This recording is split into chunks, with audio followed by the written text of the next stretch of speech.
Okay guys, alas 4 na ng hapon, nandito tayo sa bubong, makulimlim ang panahon, pwede na tayong gumawa. So meron na naman tayong game plan ngayon guys, no? Kasi ang nangyari dito sa ating panel na naka-install dito is nagkakaroon siya ng shadow dito, no? Sa morning time merong shadow dito yung ating panel, no? Tong limang panel na to kasama tong all black panel is merong shadow dito sa part na to. So konti yung naha-harvest niya. So ang game plan natin guys is ililipat natin yung last solar rail. Ito guys, no, lilipat ko yan, ifo-forward ko yun sa dulo. So pag nagkaroon tayo ng solar rail dito, nalipat natin yan, mag-a-adjust ngayon yung panel natin para maiwasan natin yung ating shades. So let's see kung ano magiging kalalabasan nito. Okay, so ang unang game plan dito guys is ipoposition natin yung L-foot natin. Sa bawat isang hilerang solar rail guys is meron tayong 5 L-foot na nilagay. Yung sa 2 meters nating solar rail, 3 L-foot yung nakalagay doon. Samantalang doon sa extension natin, yung 1.1 meter na solar rail, 2 L-foot ang nakalagay doon. Then dinuktong natin siya ng splice. So hindi natin makita dito. Pero yan, makikita nyo ba? Hindi nyo makikita eh. Guys, so nailagay na natin yung ating mga L-foot. So ito siya. So ilan yan? 5 yan, no? 1, 2, 3, 4, 5. So pansin nyo dito magkatabi yung L-foot nya. Kasi gawi dyan guys, gawi dito yung ating splice, no? Dyan magduduktong yung dalawang solar rail natin. So pag tinignan natin sa ilalim, ayun yung splice nya. Ito, yan, no? Okay guys, alas 6 na ng gabi. So natanggal ko na lahat ng connection ng ating solar panel, no?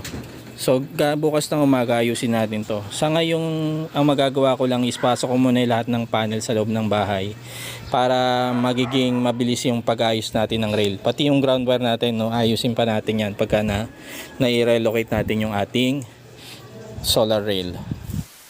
Guys, no, pinasok na natin yung ating solar panel sa loob ng bahay. Para bukas umagang umaga guys, diretso tayo sa pag-adjust ng ating solar rail. Ang tansya ko guys, estimated natin is bago mag-alas 10 ng umaga is nakabit na natin lahat ng panel and nag-harvest na tayo. Okay guys, good morning. Mag-alas 10 na ng umaga pero hindi pa tayo nakakabit ng solar panel. Pero ito guys, ito papakita ko lang sa inyo na ayos ko na yung ating solar rail. No? So ito yung una natin, nilipat na natin, naurong na yan. No? So ito na yung unang solar rail natin hanggang dito na lang. So pansinin nyo guys, andito pa yung existing L-foot natin. No? Hindi ko pa tinatanggal. So nag-sacrifice na lang ako, bumili ako ng additional L-foot para dito, no, kasi mahirap yung ihintayin ko pa yung L-foot na matanggal dito, ita-transfer dito, no. Baka di mag-leak kasi umulan ngayon, saka ko na lang tatanggalin yung mga existing L-foot dito. At ito na nga guys, so inabot na tayo ng tanghali sa ka-assemble nitong ating solar panel rail, no. So hindi na meet yung ating target na before 10 AM. Pero makulimlim din naman ngayon. So hindi ganun kalakas yung harvest natin. And yun, umayon din yung panahon kasi gumagawa tayo sa bubong, hindi masyadong mainit.